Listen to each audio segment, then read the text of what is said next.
Souvenir de la nuit du 4. L'enfant avait reçu 2 balles dans la tête.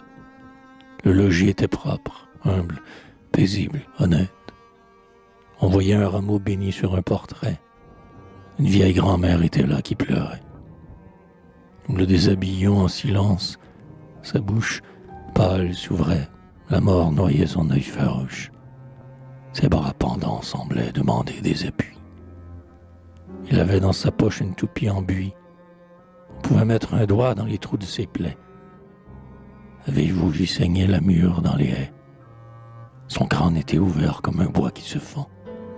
L'aïeul regarda déshabiller l'enfant, disant « Comme il est blanc, approchez donc la lampe.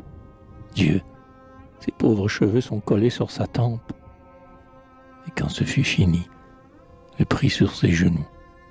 La nuit était lugubre. On entendait des coups de fusil dans la rue où l'on en tuait d'autres. « Il faut ensevelir l'enfant, » dirent les nôtres. Ils ont pris un drap blanc dans l'armoire en noyer. L'aïeul cependant l'approchait du foyer, comme pour réchauffer ses membres déjà roides. Hélas, ce que la mort touche de ses mains froides ne se réchauffe plus au foyer d'ici-bas. Elle pencha la tête et lui tira ses bas, et dans ses vieilles mains prit les pieds du cadavre. « Est-ce que ce n'est pas une chose qui navre ?» cria-t-elle. « Monsieur, il n'avait pas 8 ans. » Ses maîtres, il allait en classe, était content. « Monsieur, quand il fallait que je fisse une lettre, c'est lui qui l'écrivait. Est-ce qu'on va se mettre à tuer les enfants maintenant? Ah mon Dieu! On est donc des brigands? Je vous demande un peu. » Il jouait ce matin, là, devant la fenêtre. Dire qu'ils m'ont tué ce pauvre petit être. Il passait dans la rue, ils ont tiré dessus. Monsieur, il était bon et doux comme un Jésus.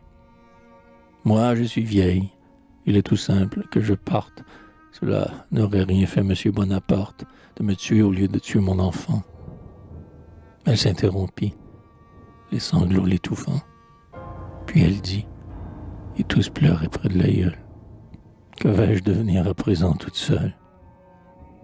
Expliquez-moi cela, vous autres, aujourd'hui.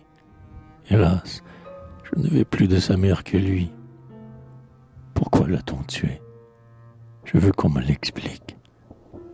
L'enfant n'a pas crié « Vive la République !» Nous nous taisions, debout et grave, chapeau bas, tremblant devant ce deuil qu'on ne console pas.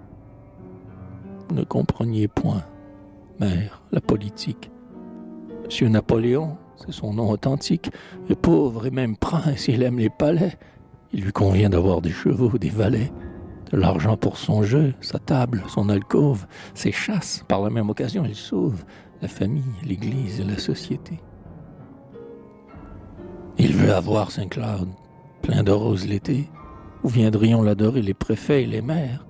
C'est pour cela qu'il faut que les vieilles grand-mères, de leurs pauvres doigts gris que fait trembler le temps, cousent dans le linceul des enfants de 7 ans.